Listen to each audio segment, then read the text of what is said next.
Module 16, Master Your Emotions. So this is we're going to be taking a look at emotions over the next couple of modules, and these modules link into module 15 where we looked at emotional triggers and that emotional chain of events that follows. So what we're going to be doing for the modules, for the coming 3 or 4 modules, is actually start to break that emotional chain of events down a little bit, starting with emotions, and then we'll move into thinking. So we start to actually tailor down into the specific parts of that chain of events. So emotions or feelings, whatever you want to call them, you know, it's really interesting when I look at my own relationship with emotions over the years. I very much came from the camp. I had what's called a be strong driver. I learnt from a very young age that it was safer to hide my feelings. And, you know, when you practice that for enough time, that starts to become a very big part of your script. So certain feelings for me very much equaled safety or lack of safety, but also a sense of weakness. So if you can relate to that, you know, that's going to be a really important thing to acknowledge and work through as we start to go through this emotions training.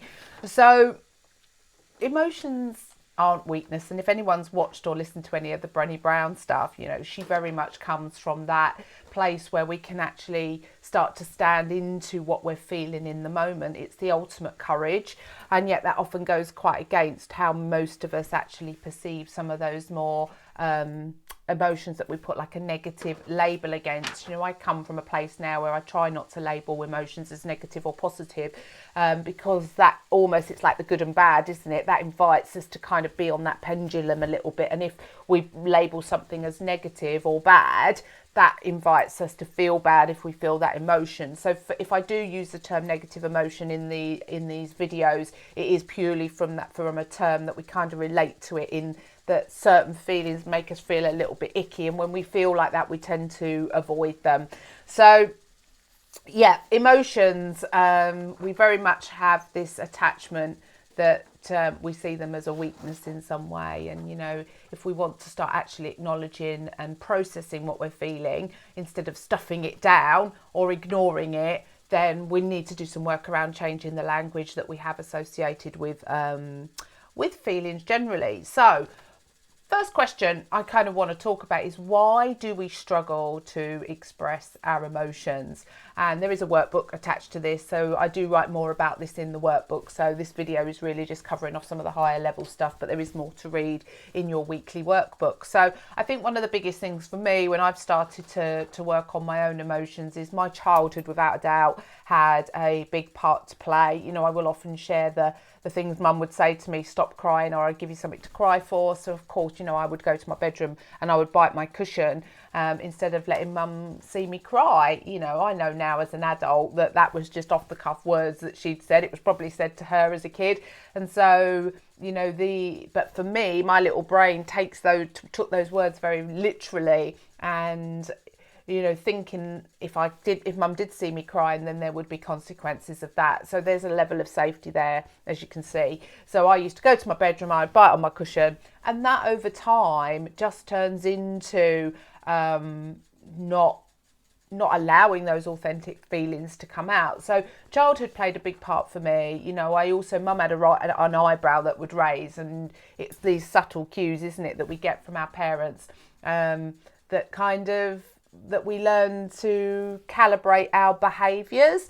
And just to sort of set this out, and I do write this in the post, this work that we're doing is going to invite you to have a look at childhood a little bit. And it's not about blaming and shaming our parents or our caregivers, but it is about just exploring where our relationship to emotions started. And for most of us, it really does start from a very, very young age. You know, we're being sculpted from day one of birth, not just around our food relationship, but around our attachment and how we think and how we feel and how we behave in our families of origin. So this stuff is really important. It isn't about pointing the finger, but it is about honouring and acknowledging those experiences that influenced us. A story that comes to mind, my mum threw away my favourite teddy. I don't know, I was probably about 6 or 7. It was full of holes. She was probably fed up with washing it, so I completely get it on an adult level. But as a little girl, that teddy bear I had told all my secrets to. That was the bear that I would take to bed if I had nightmares. It represented more than just a teddy. So mum throwing that teddy away was incredibly traumatic for me,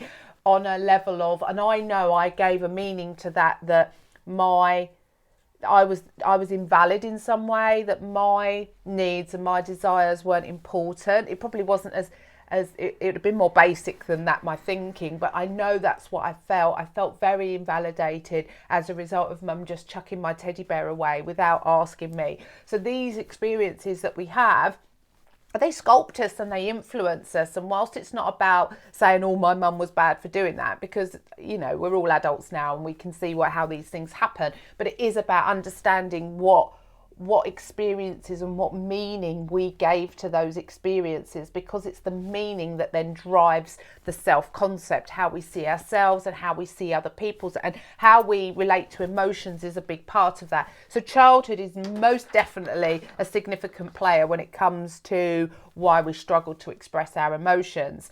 Fear of conflict is another one. I'm working with clients a lot of the time, and one of the stories that comes up over and over again is that if they speak up, they fear conflict, they fear that breach of attachment. And that may be real, or it may be that you've had experiences in the past, like with mum and dad, where if you did speak up, you got told off, or you got punished or sent to your room, or mum didn't speak to you. That's what my mum always played the silent treatment, and that's incredibly uncomfortable. So one of the things that stops us actually expressing how we're feeling is fear of conflict.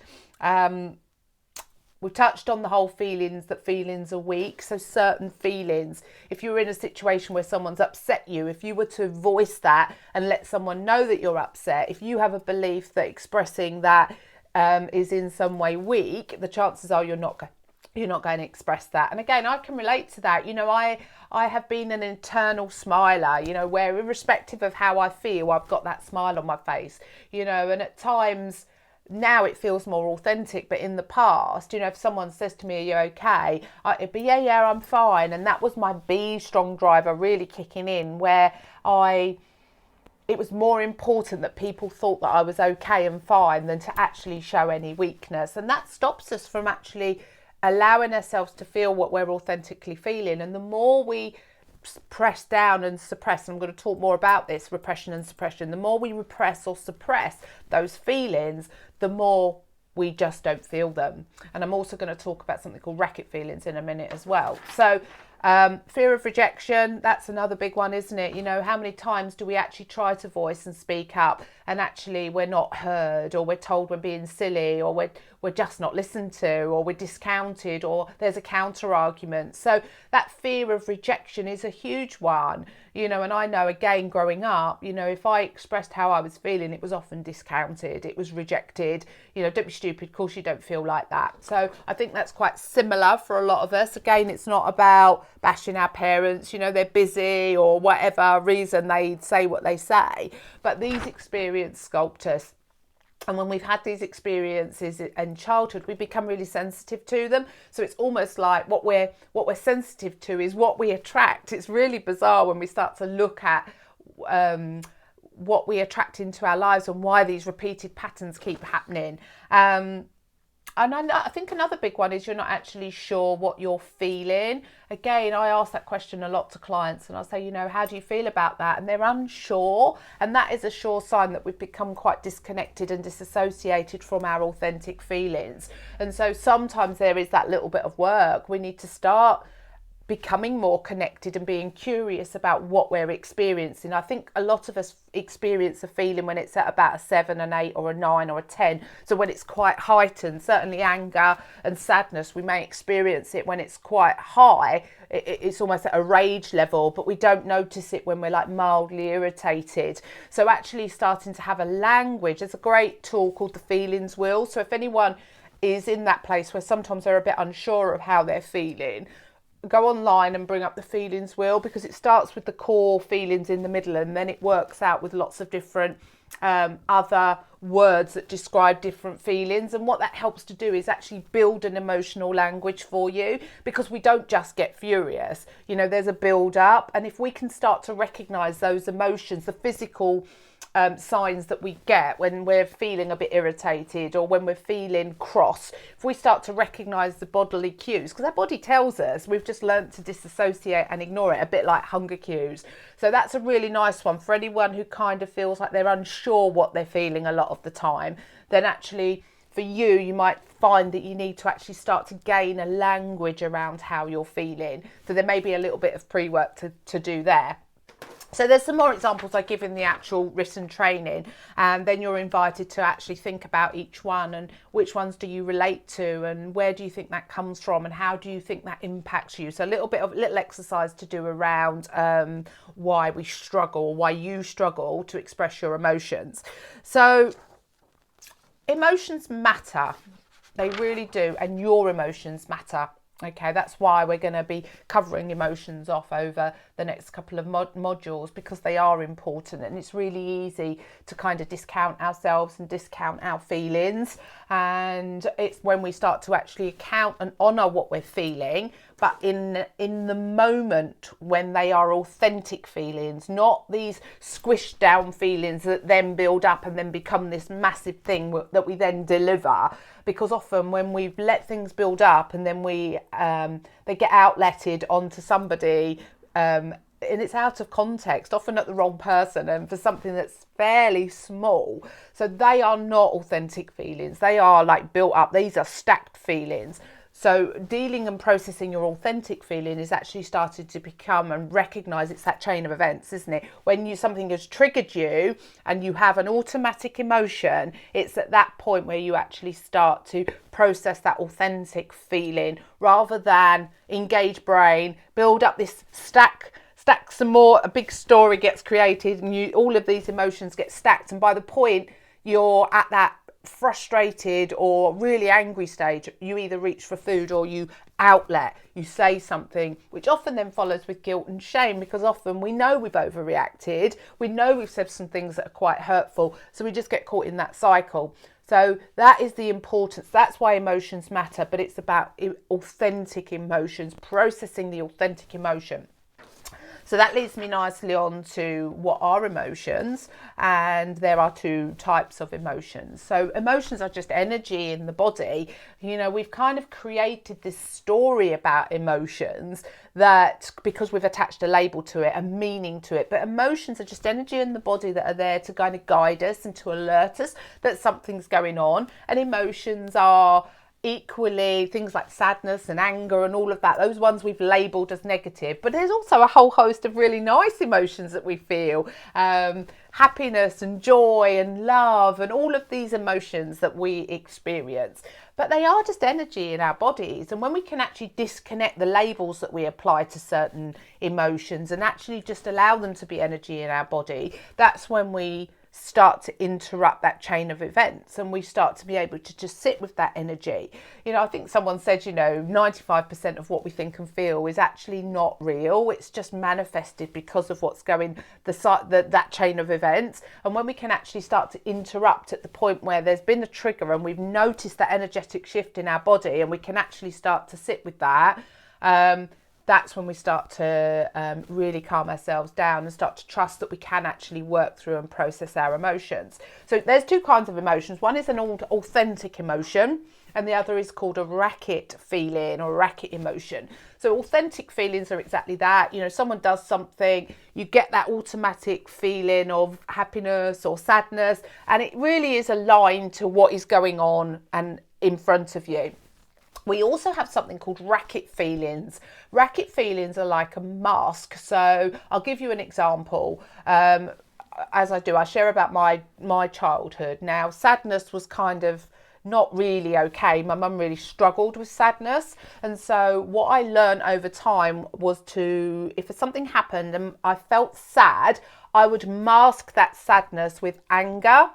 So if I was sad, I learnt that actually in my family of origin, you could shout and scream, you might get a bit told off, but actually it was kind of permitted, it was okay. So a racket feeling is where you start to mask the authentic feeling with another feeling that's kind of given permission in childhood, that's kind of allowed. So for me, I would mask sadness for many, many years with anger. I was a really angry teenager. I was really angry going into my early 20s.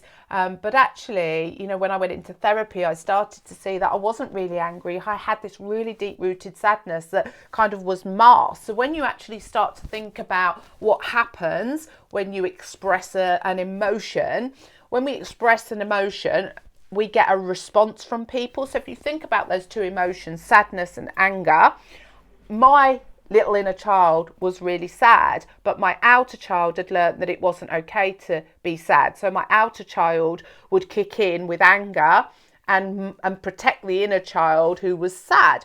So if you imagine I'm presenting all this anger out to the world. Now, what happens if you're presenting anger?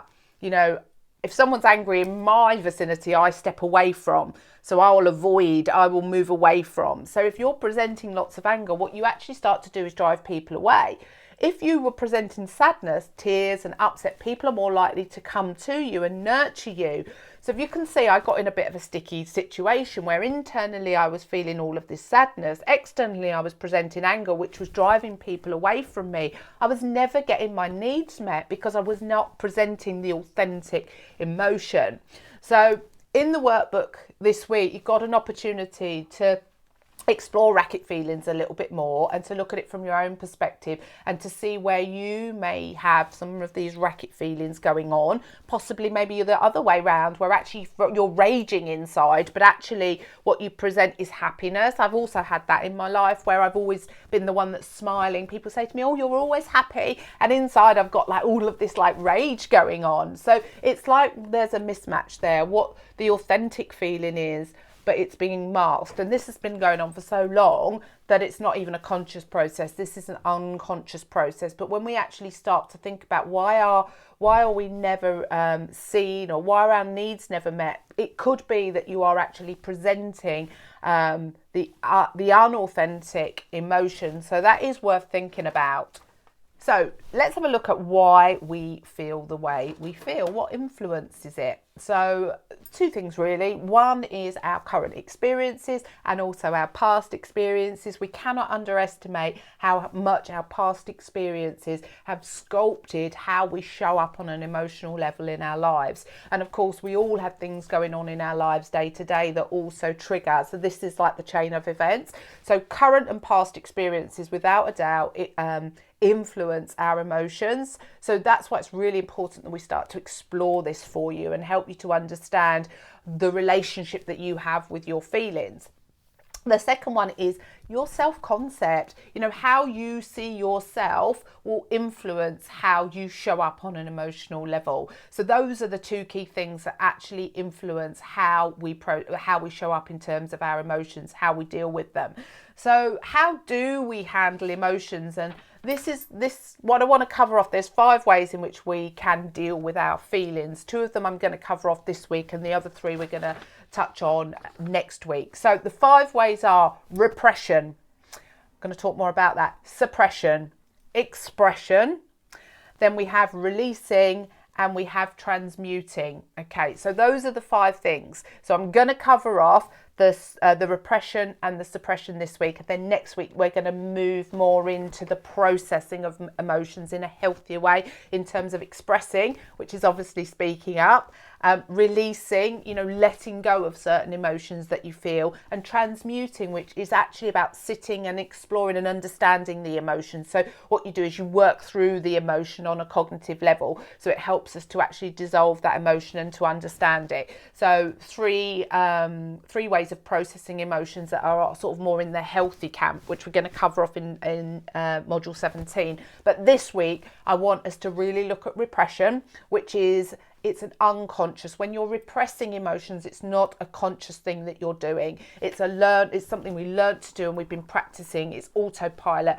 We just repress those emotions without even thinking about it. Suppression is much more a conscious act. So we're choosing not to feel a certain way. So I'm going to talk more about both of those, and there'll be some exercises for you to work through. So let's start by looking at repressed emotions. So repressed emotions are something that have been going on for a long time, and often it's unconscious. We don't realise that we are repressing those. So I shared my example earlier of where I repressed sadness for such a long time, and actually had an added that I would master sadness with anger, but sadness was something that I had repressed for a long time. And what often happens with repressed feelings is we project those feelings out onto other people. It's out of awareness. We don't realise that we're doing this, but it's very easy to get into what's called a victim state and actually project out those feelings onto other people through blaming. So if that's something you pick up in yourself, if you often find yourself blaming other people for things, the chances are there might be some repression of some emotion going on there for you, and you're not going to understand it on a conscious level because this is something that's going on unconsciously. It's something that's become an automatic pattern that you don't even pick up on how you're feeling. So let's just look at why does emotional repression happen. And we've talked a little bit about childhood.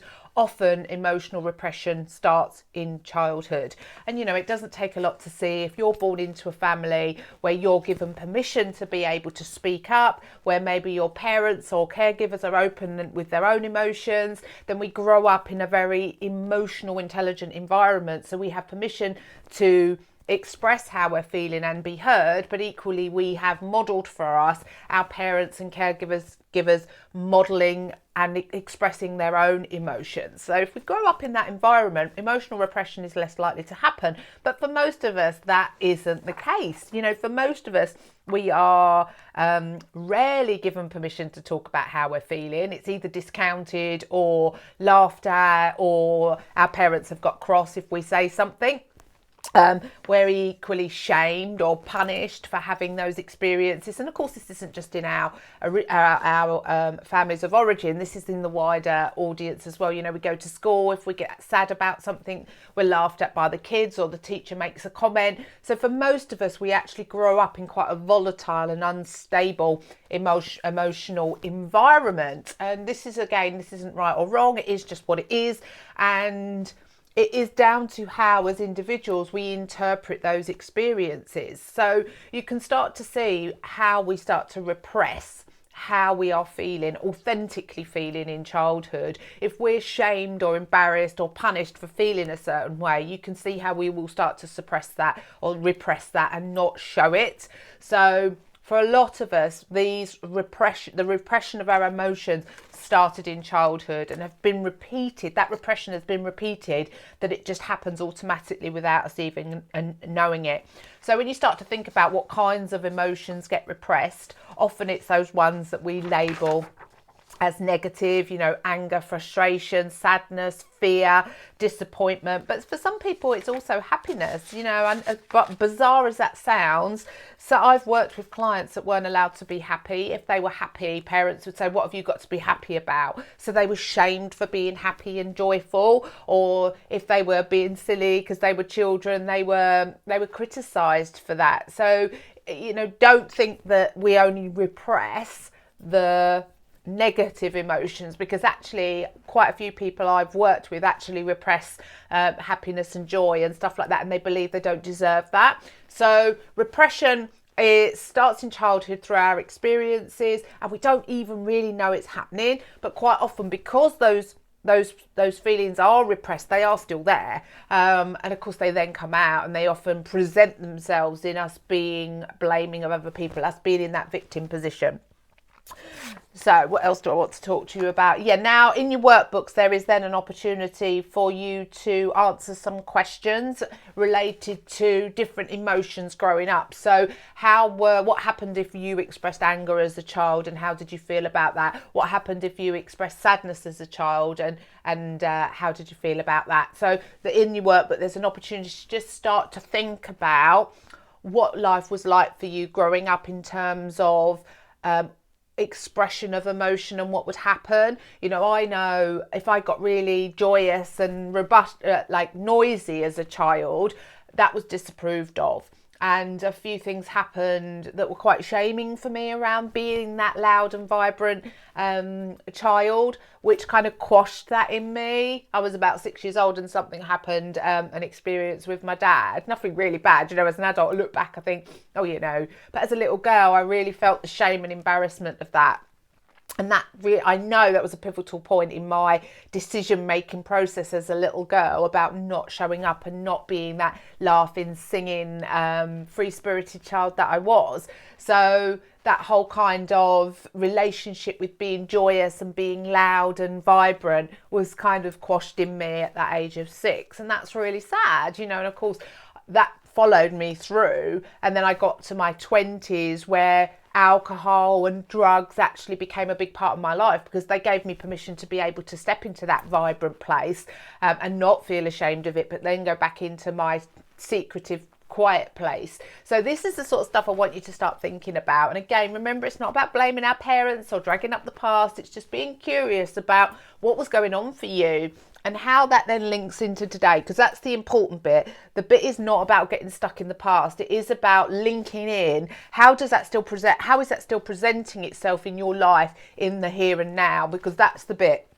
That's the bit that we want to understand, so we can then actually start changing those beliefs. Because once we actually start to say, okay, that was something that I decided when I was 6 years old, does that still apply now? Do I still need to play small because I was shamed and embarrassed at the age of 6? Do I still need to not be vibrant and show up as myself? So this is where we actually then make that connection, when we can actually start to honour and acknowledge our experiences of expressing certain emotions when we were younger, and how that then plays out for us in the here and now. That's when we can actually start to, it's called reparenting, we can actually start to create a different story and actually start to live by a different story. So that's where it all starts. Awareness and understanding is where it all starts. So yeah, repressed emotions, why does repression happen? We've done that bit. There's your question. So we're then going to move on to suppressed emotions. So suppressed emotions are, you're aware the emotions are there, but you're choosing not to acknowledge them. Okay, so this is probably one that you could more likely to relate to. So just having a little read through my notes. Yeah, so we notice that we're feeling a certain way, but we actively choose not to express them. And we talked a little bit about that at the start of this. You know, some of the reasons why: fear of conflict, fear of rejection, all of those reasons why we don't speak up when we notice that emotional shift in us. And, you know, it's an interesting strategy, suppression of our emotions, because we can't ever really suppress. What we do is temporarily like put them on hold, but it's a bit like a pressure cooker, isn't it? So we notice that we're feeling a certain way. I think a big one is we just say, oh, we're too busy, we haven't got time to deal with it. And we kind of convince ourselves that we'll deal with it later, but of course we don't. So it's almost like carrying this rucksack of emotions. And every time something like that happens, we put another little traumatic event in our rucksack, and we're carrying that around with us. In terms of transactional analysis, which is what I studied, we call it emotional stamp collecting. So every little emotional event that we experience is like a little stamp that we put into our book. And over the weeks and the years and the months, we kind of keep adding stamps to these books, and we end up with these massive stamp collections. And what happens is, if you liken it to a pressure cooker, all of that stuff is building up. That rucksack is getting heavier and heavier. And every now and again, something will happen and we offload, we cash in some of those stamps, we take out some of the stuff from our rucksack, or we blow our pressure cooker. And often it's at the wrong person. Our reaction and response to something is way out of proportion to what's actually going on, which then actually creates like a shock in that other person, and they can't understand why we've overreacted, and that kicks off our guilt and shame. We feel bad because we know we've overreacted. So suppression of emotions is never really an ideal situation, because all we're doing is pushing them down, and they are still there bubbling away, ready to pop at some point. So whilst it does feel like a strategy, it's not an ideal strategy long term, because it kind of keeps us in that pendulum of suppression.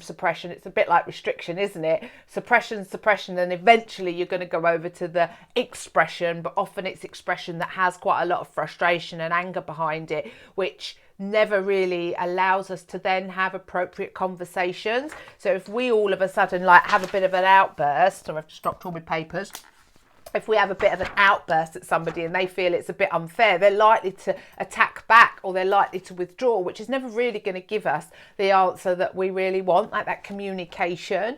So what we end up doing by suppressing our emotion is that emotion just builds up in us. It doesn't resolve the issue. It's a short-term gain, but a long-term pain.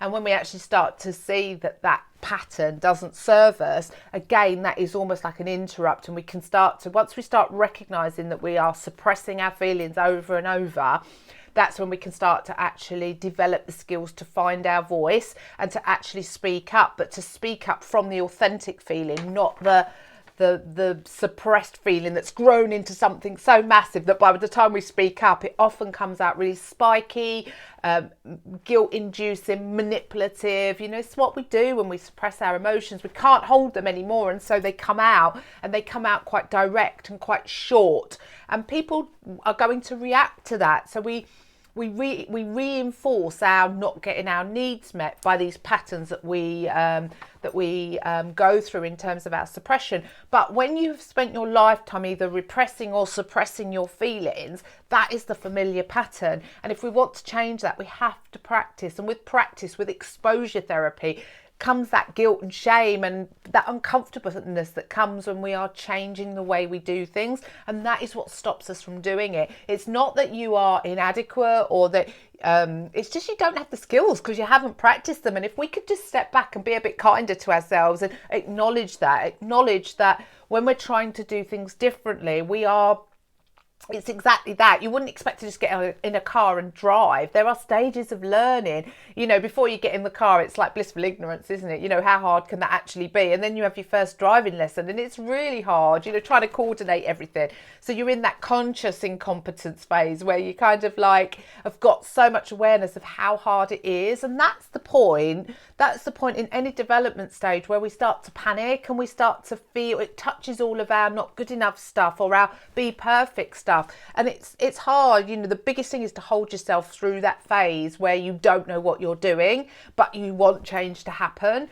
But when you practice consistently and you're brave and you kind of just keep chipping away at it, eventually what happens is you move into conscious competence. That's like after you've had 8 lessons when you're driving and you start to go, oh, you know, I'm getting the biting point, and you know, I know where everything is, and I'm doing things automatically without the instructor having to tell me. And this is what happens with our personal development. When you start to invest time and energy into the work consistently, you know, reading the training is never going to give you the answers. You have to engage in the activities, and that takes bravery and curiosity and all of that stuff. And it means that we have to work through any resistance that comes up. But the more we do that, the more we move through those stages of learning. And all of a sudden, our go-tos, which were repression and suppression, start to lessen, and we start moving more into like the expression or the releasing of emotions, because we don't have to speak up all of the time. Sometimes the most assertive place to be is to actually just let things go,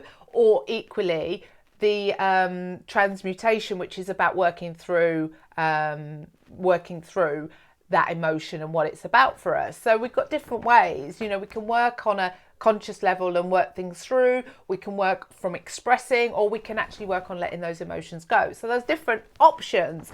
But what we want to move away from is the repression and the suppression, because that just keeps us stuck in that emotional chain of events.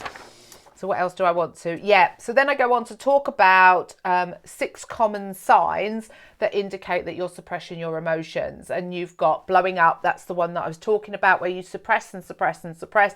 And before you know it, you know, you're blowing up at someone, often very over exaggerated, which then invites us to feel guilty about what we've done and then go back into hiding, because it's safer to hide and not express if we express in a way that gets taken the wrong way.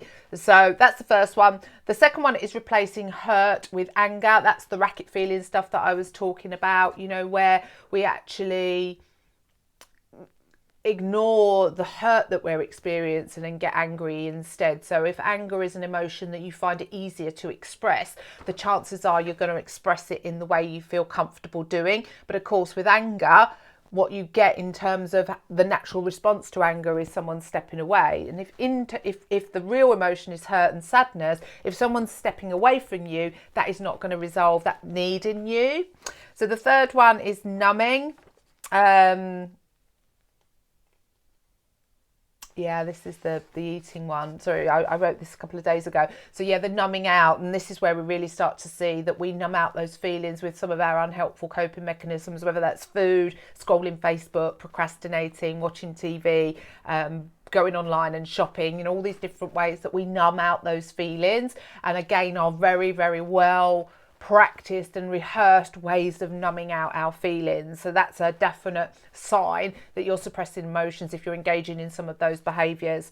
Bottling things up, you know, this is the whole pressure cooker thing where you just suppress and suppress and suppress and everything is bottling up, you know. And when we bottle feelings up, that's when we start to have anxiety and depression, you know. So we start to have the more mental connections that bottled up emotion actually leads to. Over positivity, that's the bit, isn't it, that I'm fine, where inside you've got all of this emotional disturbance going on, but actually inside you're feeling anything but fine. Just bear with me a second, ladies. I'll drop my notes and I'm trying to find the last part of this. Yeah, the last one on there is refusal to engage. So I know there are times if I feel upset about something, I have a tendency, because this is what my mum modelled for me, my mum would go into silent mode and not talk to us. So it's almost like that little game that we play, that when we feel someone's upset us and we're stuffing those feelings down, we actually go into like a refusing to engage with people, which never resolves anything. So they're just 6 ways in which we what comes out at the back of suppressing our emotions. So you've got a little exercise there to do, ladies, where you're going to think about those 6 signs and are they showing up in your life at the moment? Is that something that you do? And then actually just have a little bit of a think about that. And over the week, that's what I want to invite you to do. I want to invite you to notice when those behaviours start to show up and just make a note of them in your journal and think about what was going on around those and how could you have behaved differently? How could you have expressed how you were feeling? Could you have worked on letting the emotions go, which I will talk more about next week. So this week, it really is just about starting to become really aware of where you're repressing and suppressing your emotions, in what situations, but also starting to look at those 6 ways in which that shows up for you. So you start to actually see the patterns that you are currently engaging in the here and now. And then next week, when we start to actually work on some of the techniques for expressing, for releasing and for transmuting, that you'll have some real live examples that you can actually start working on. So hopefully that's helpful, guys. So the next couple of weeks is all about emotions, really, really important stuff. Emotions matter and your emotions matter. That's why this module is really, really important, because it's that first point of that chain of events. We get triggered and we have a massive emotional reaction to that. If we can start to notice that emotional reaction and what's going on behind it, but also have ways where we can start to process those emotions in the moment so they don't either get repressed or suppressed. Any questions, guys, as always, please come and talk to me. Share your experiences in the group, but enjoy.